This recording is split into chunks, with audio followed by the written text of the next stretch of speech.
So by connecting with our inner child, we gain access to new information about our unhealed wounds and the needs that may not have been met when we were actually children. Okay, so just to summarize those first few slides, so when we speak about our inner child, not all of us come from a trauma background, not all of us experience trauma growing up, but there are parts of our childhood where we experience pain, hurt, loss, all of those things, and what tends to happen in our adulthood is we sometimes take, that inner child with us, because the inner child doesn't necessarily go away, but that inner child may still be wounded, so the pain that you may have experienced as a child, whether it was at school, whether it was with a parent, with a loss, it's addressing that inner child and looking at whether that inner child within you had healed from that experience. Okay, and it also looks at, certain needs that weren't met. Sometimes as children, we don't always get the validation we want from our parents or from our teachers. So as we grow up, it becomes a sore spot for us. We grow up not feeling validated, not having any self-worth. And that's just key to show how our inner child affects us as adults. Okay, so this now looks at the 4 layers of inner child work. So Susan Anderson, she's the author of a book called Journey from Abandonment to Healing. So she explains the layers of inner child work in 4 parts. The first one is the inner child, then there's the outer child, the wounded inner child, and the adult self. Her explanation is really helpful when we seek to understand our own coping mechanisms and behavior patterns on a deeper level. Okay, so now we'll look at each part, so each of the layers, and just gain further understanding of what they are. Okay, so first we start again with the inner child. So the inner child, again, is the little you, tender, emotional. Your inner child is the innocent part of you, all about feelings and your primal needs. So the inner child is vulnerable and innocent, has deep feeling and sensitivity. The inner child is also curious, creative, and playful, craves love, recognition, and validation, and also desires connection and safety. The inner child is also open-minded and total in expression. So this is emotional expression, be it anger, sadness, or joy. Okay, so then now we get to the outer child. The outer child is responsible for the self-defeating behaviors, self-sabotage. The outer child responds to the inner child and can overprotect by acting out. So in essence, the outer child has self-defeating behaviors, experiences loss of control over behavior and reactions. The outer child is also uncalibrated in expression of anger. So this is looking at the lack of emotional regulation. The outer child can also be impatient and impulsive, also self-centered and focused on having needs met. Outer child also sabotages your inner growth and fights change, overprotects the inner child by pushing love away. Okay, so the outer child tries pretty much to protect the inner child, but because these are still very young parts of yourself, the outer child doesn't have the skills, to protect the inner child in a healthy, constructive way. So that's why these kind of self-defeating behaviors play out, as your outer child tries to protect your inner child. I know it may sound confusing for now, but as we go along, hopefully all of this will start making a bit more sense. Okay, so we've looked at the inner child and the outer child. Now we also have the wounded inner child. Okay, so this is a response to emotional or psychological neglect. There's a deep-seated belief that you are broken. Okay, so this is what the wounded inner child feels. Also fear of abandonment and loss of love, as well as insecurity and low self-esteem. There's also loss of self in attempts to gain approval from others. There's fear of setting boundaries, the ability to say no. The wounded inner child struggles to do that. There's also, seeking instant gratification. This could be through substances, shopping, distraction, or any procrastination. Okay, so again, this is the inner child, but the wounded one. So when we grow up and certain needs weren't met, we might feel some form of neglect.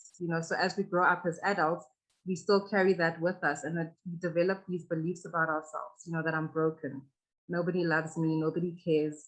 We develop a low self-esteem, and that comes from and is rooted from our wounded inner child. Then we get to the integrated adult, and this is the aim of inner child work, for us to get to this place where we connect with our inner child, but as healthy adults. So this is when a healthy dialogue has formed between inner child and the adult self. So there's connection to body sensations and emotions. You can identify and clearly communicate emotions. The ability to identify needs and make requests without anger or overreaction. We remain true to self, even in conflict. The integrated adult also is self-honoring and able to set boundaries, able to say no.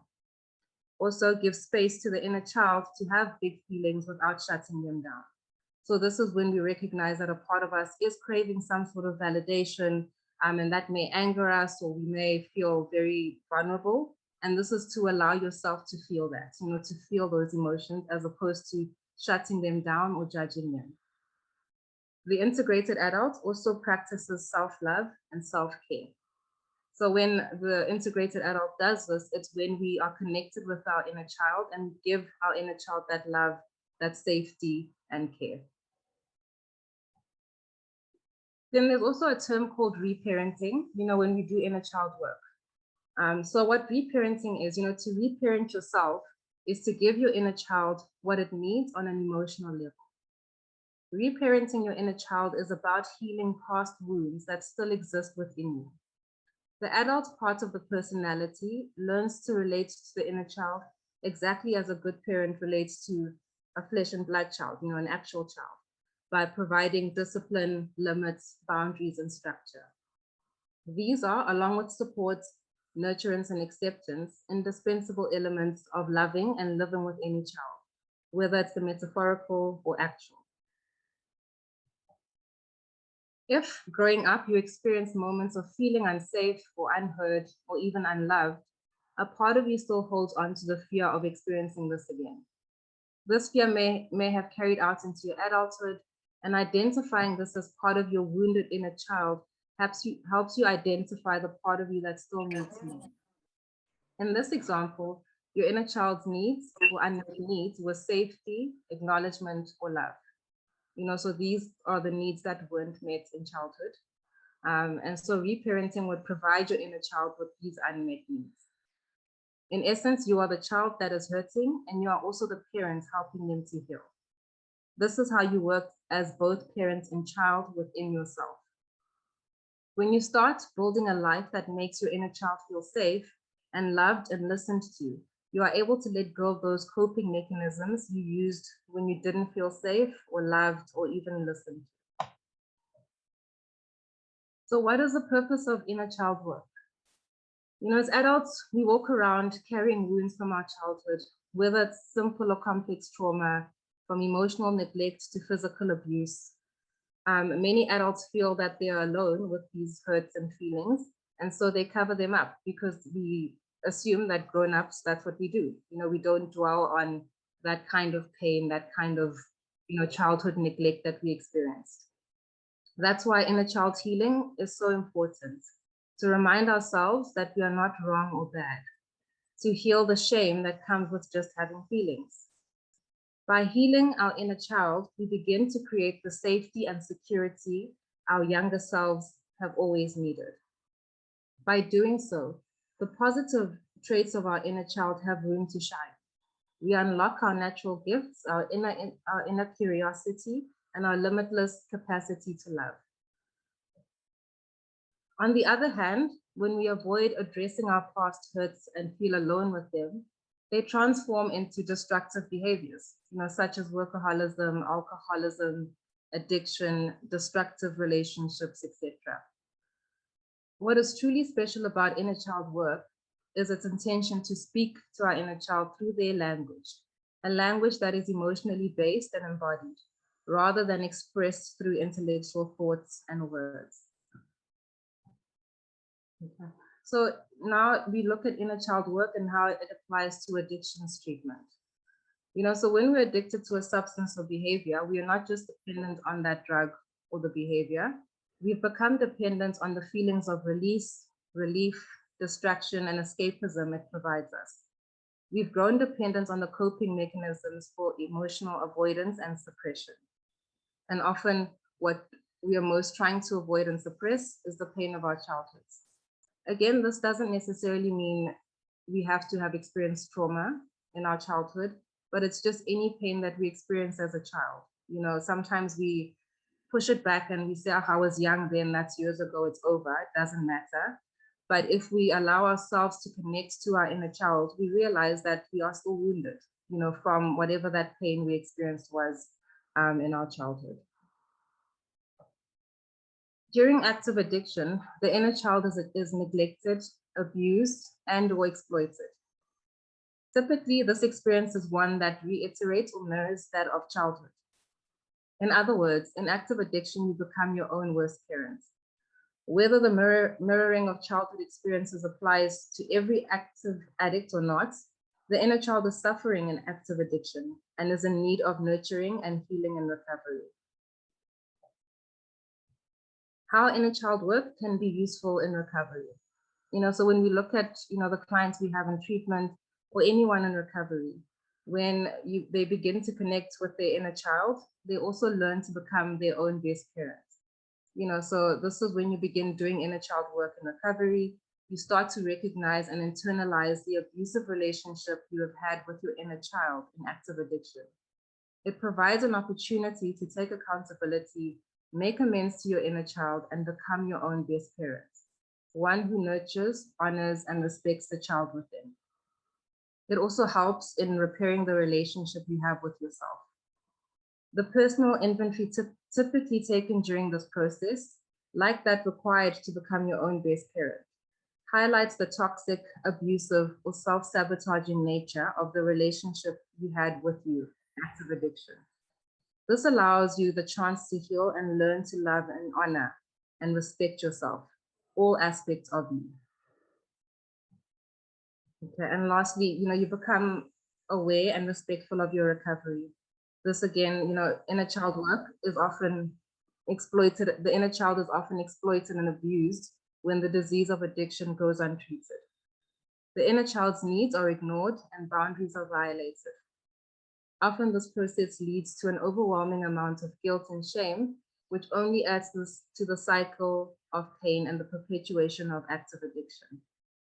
Inner child work addresses the needs and boundaries of the child within that have been ignored and violated in active addiction.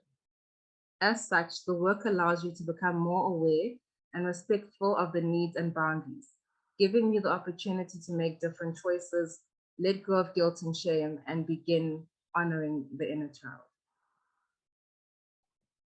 Okay, so to give a practical example, this is a story of Jim, you know, who was an addict in recovery and how he worked with the wounded child, his wounded inner child. Okay, so Jim, an addict, was in a recovery program. He was having a rough go, argumentative to the point of being combative. He challenged not only the rules, but the basic tenets of recovery. Things were at a point where removal from his treatment were being considered, which was fine by Jim as he was about to quit when he attended the lecture on family. A new counselor gave this lecture and was heartened by Jim's response. He asked that Jim be moved to his caseload and began to include work on self-parenting along with his addiction counseling. It worked. It turned out that Jim was panicked about the negative impact his alcohol and drugs had on his children. In a panic, he covered up this with his combativeness. Being sober also triggered Jim's remembering of the many abuses he suffered in his family of origin with a mother who had alcoholism.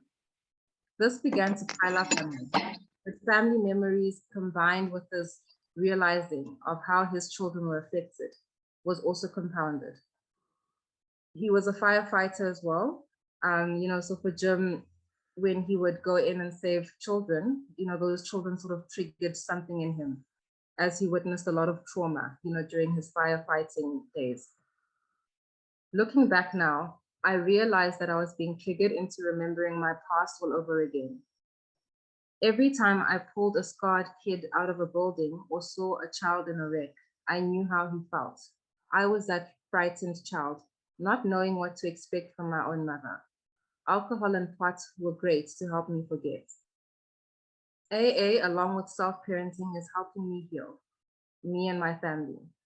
AA helps me stay sober. Self-parenting, which is part of inner child work, helps me realize that the past is the past, remembered in moment, but not needing to be acted upon in the present, except to honor the feeling that has just popped up.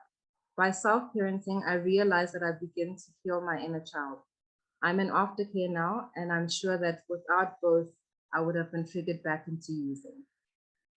Okay, so this example, it's looking at a specific patient, who was in treatment and how certain behaviors started to play out, so he was, as it said here, very combative, very reactive.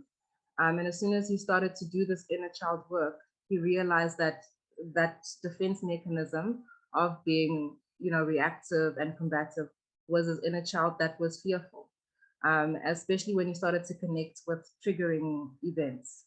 So like he explained, him being a firefighter and having to save children triggered his own inner child, his wounded inner child who was frightened of his mother.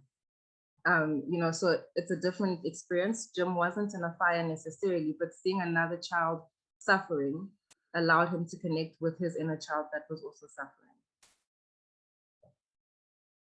We also look at inner child work and codependency. So we know addiction and codependency often go together, so it's a common thing we see. All of us have learned how to form attachments to friends, family, and loved ones growing up, but not all of us learned equally healthy ways of relating to people. The family systems we grew up in demonstrated to us how to form bonds.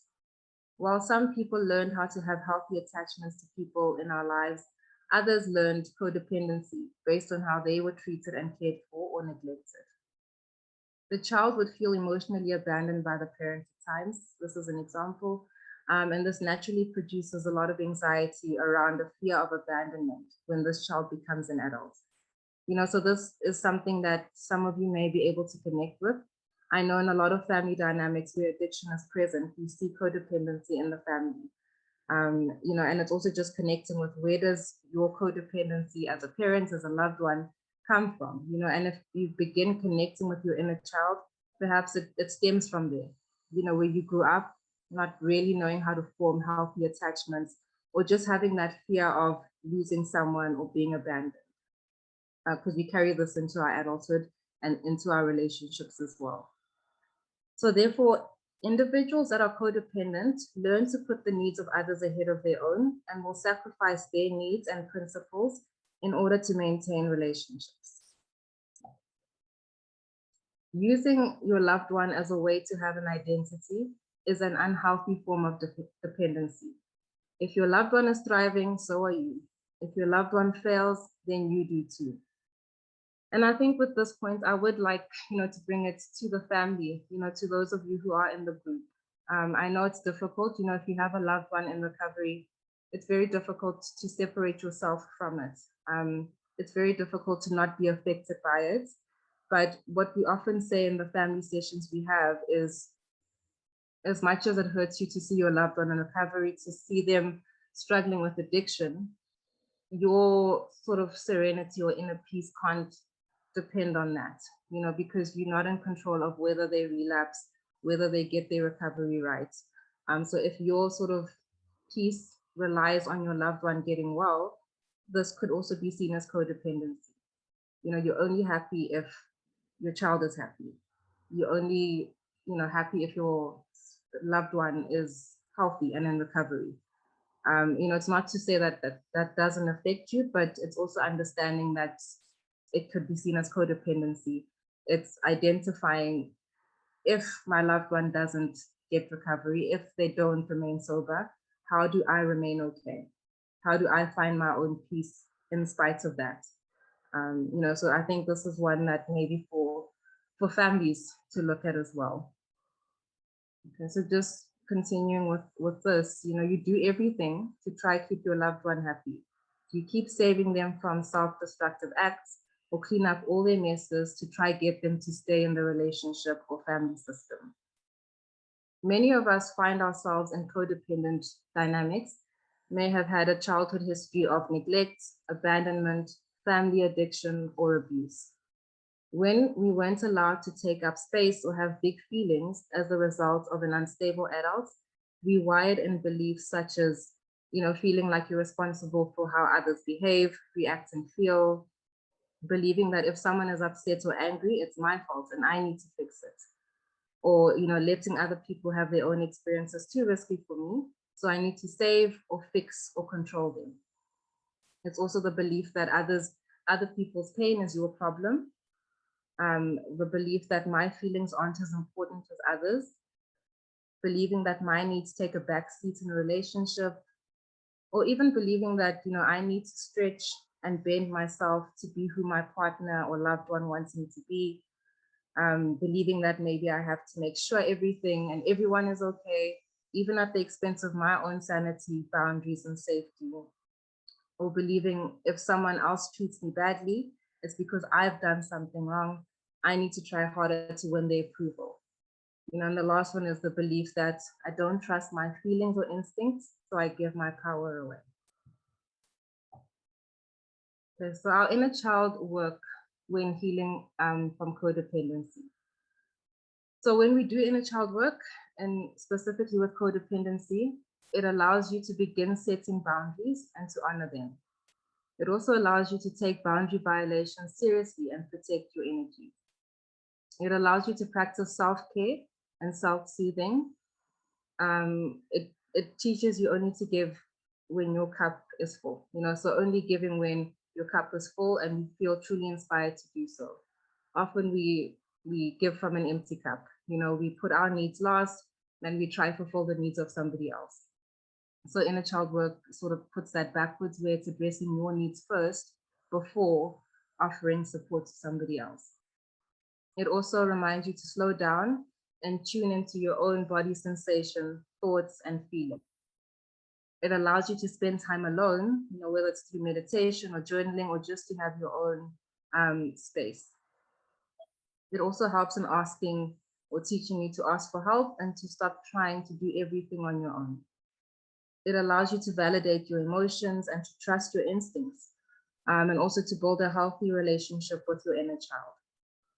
So when we do our inner child work, when dealing with codependency, we break the cycle when we stop taking responsibility for other people's behaviors, addictions, or reactions, and start pouring love onto the parts of us we believe are broken. Okay, so this is just the last example on reparenting the inner child. So this is a story again of an addict in recovery. Driven by childhood trauma and a bid to escape anxiety, I finally found my anesthetic in the shape of heroin. I was 17 years old, and by the time I was 20, I was a full-blown addict. I spent the next 15 years chronically addicted to heroin, but I was lucky. Pounded into submission by the most painful nights of my life, I was forced to look at the world from a completely new perspective. That was in October 2013, and I've since learned how to live free from the pain from my past. Meditation has provided the foundations for my recovery, but inner child work is how I've learned to deal with childhood trauma. To do this, I visualize painful events from the past, but I also visualize my current self, who soothes the distressed child who couldn't escape his pain. A persistent experience from my childhood scarred me more than others. I was 7 years old when it started, and it continued for many years. My parents were caring, but they were also alcoholics. They always drove home drunk, and I vividly remember waiting by my bedroom window, hoping that they would get home safely. There was a big field in front of my house, so I could see all the cars as they came into the estate. As I watched from my bedroom window, my hopes would build with every passing car. This could be them now, I think. As my hopes built up, so did the pressure in my chest. But as I learned over the years, hundreds of cars passed each night, and my hopes would be blown away in an instant. As each car passed, I would lie down in my bed, cursing my parents for putting me through this. I'd convinced myself that I didn't care and tried to go to sleep, but it was hopeless. As soon as I heard another car engine, I jumped back up to the window. I am no longer scarred by this memory. I now visualize my 7-year-old self waiting for his parents to come home.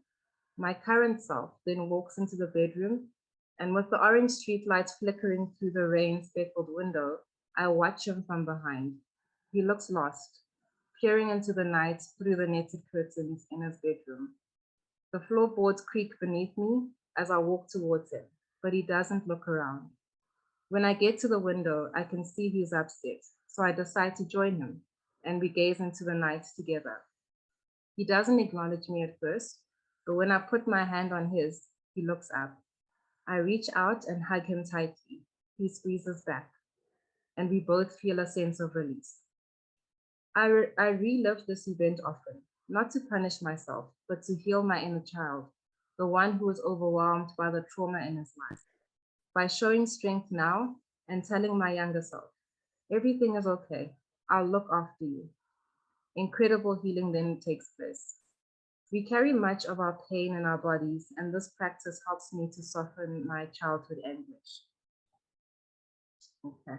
So yeah, that last example was just highlighting how you can do inner child work, in your own way. You can connect with your inner child in your own way. The whole goal, I think, is just to acknowledge that we all have an inner child. We all do. We're adults, yes, and we function as adults, but there is still an inner child from us that we've carried from our childhood, whether there was trauma or not. It's just acknowledging that that child is there.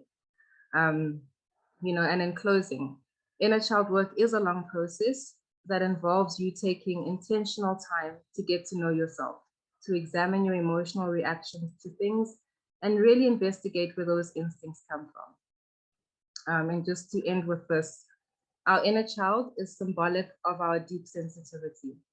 It's an energy within you that's always there, no matter how old, experienced, or spiritually sophisticated you become.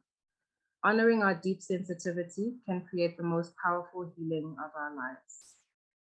So, thank you. Okay. Thanks, Hlami. Thanks, Yeah, so I think we'll open it up to the floor now. If anybody has any questions, please feel free to raise your hand, or alternatively, you may post it in the chat box. Thanks, everyone.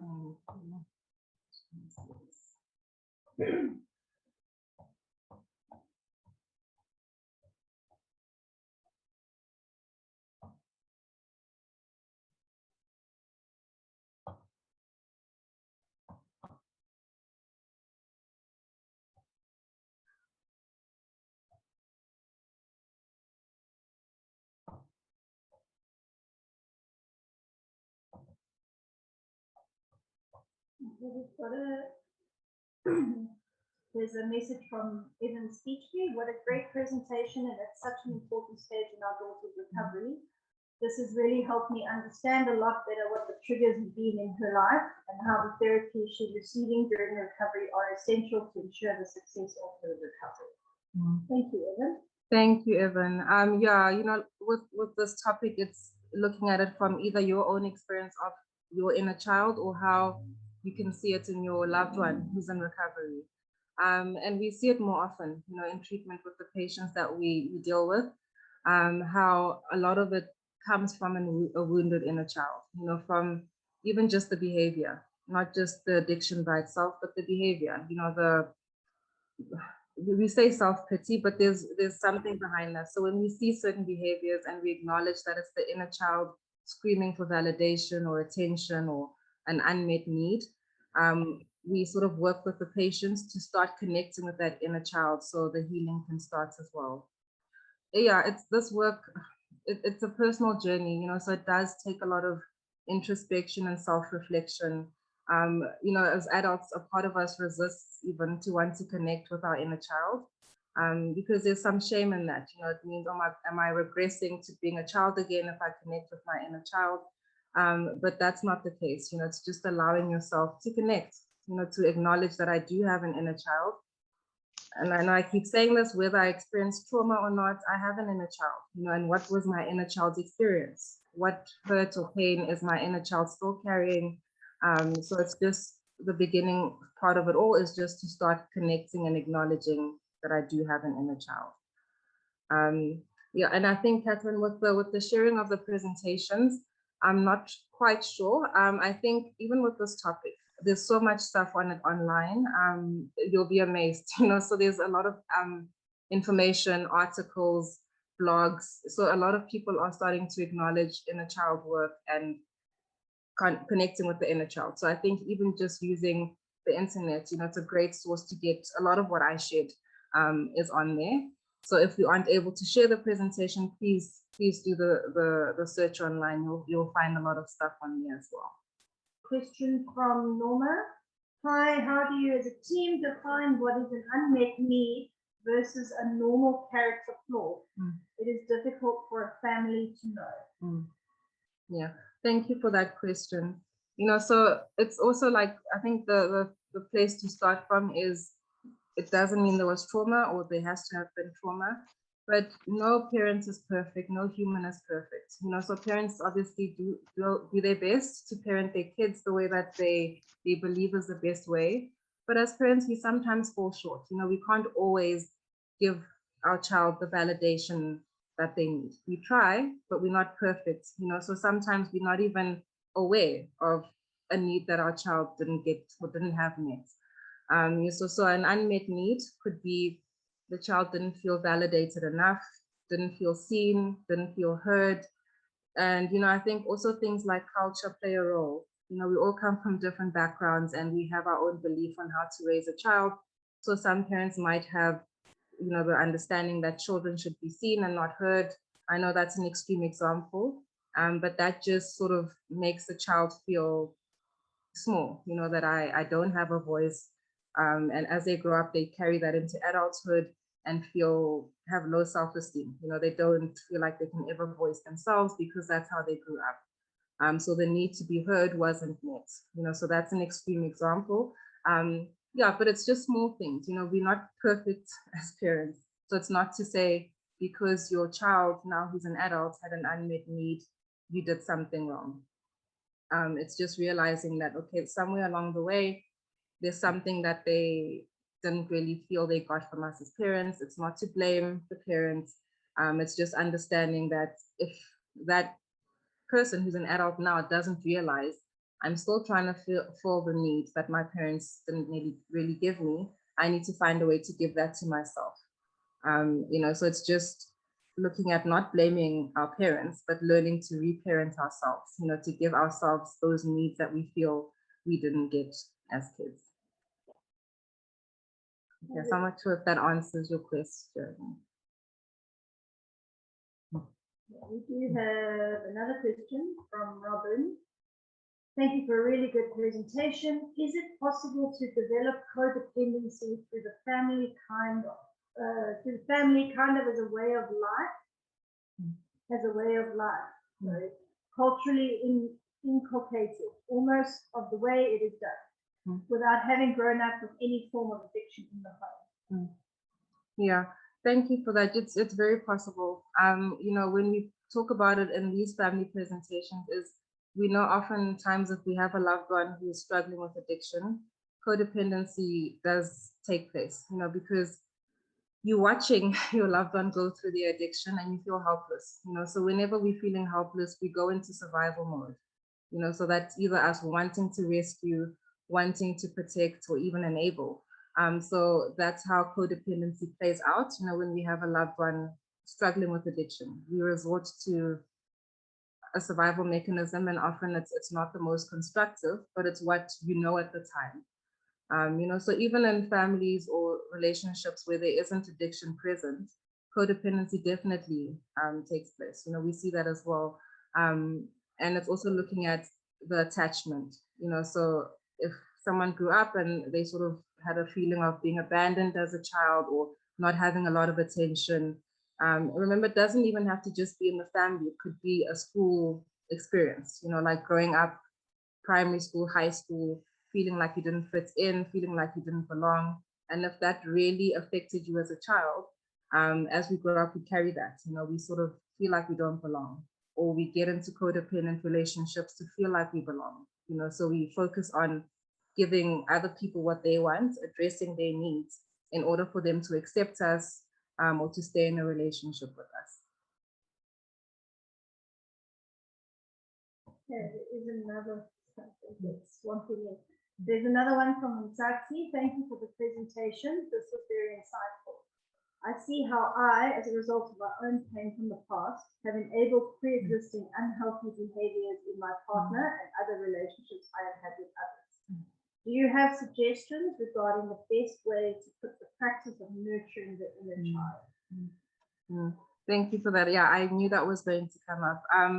So inner child work can be done in different ways. Obviously there's a therapeutic component, where it's done in therapy. So that's an option of working together with a therapist. But there's also other ways, that you can do it for yourself, in your own journey.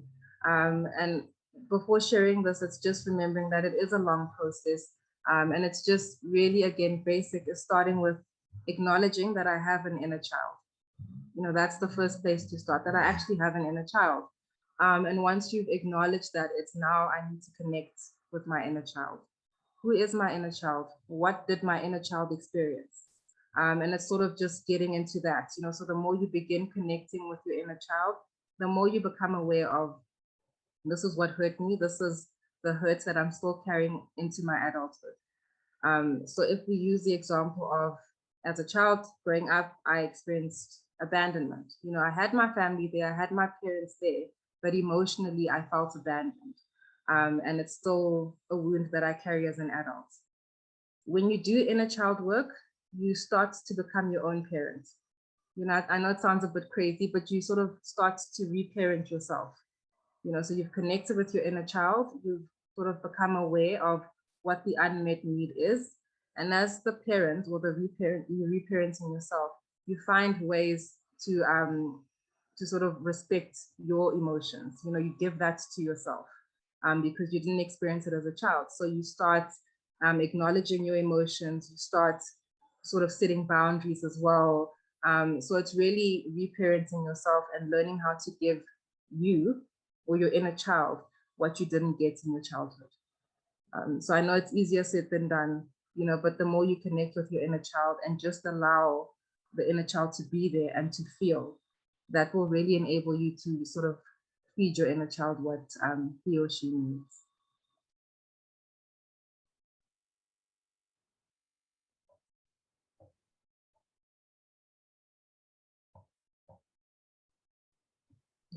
And I know, like, if we, online at the moment, it's also this whole thing called pop psychology. So initially, I on a lot of blogs and stuff, people are talking about inner child and how they're doing it for themselves. So not necessarily always going to a therapist. So they do give you ideas online, whether it's through journaling. There's even meditation scripts that are there, to help you connect with your inner child, to address the needs that you didn't get, and just tips on how to give that to yourself on a daily basis. So there's a lot of information as well. It also depends, I think, on the type of person you are, or even the type of person your inner child is. So if your inner child is very creative and playful, for example, there's stuff online that is, takes on that role of being creative and playful in feeding your inner child.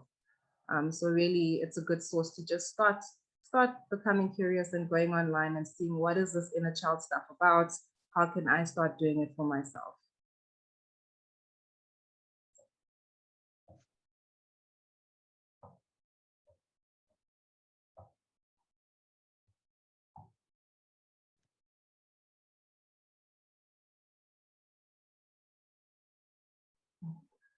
Yeah, and I think I also just want to mention this. It's very difficult because it's sort of a personal journey. So it doesn't always require therapy, but why therapy is helpful is if there is a lot of hurt and pain, that comes from childhood, and you are connecting with your wounded inner child, it may bring out a lot of painful emotions.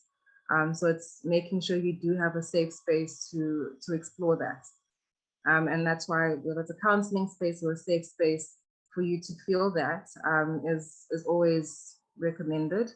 But just in the beginning, I think it's just acknowledging I have an inner child. Let me connect with that inner child. And I think once you've connected it, it will allow you to see, do I need a therapy space to do further work, or is it something I can just explore on my own? Yeah.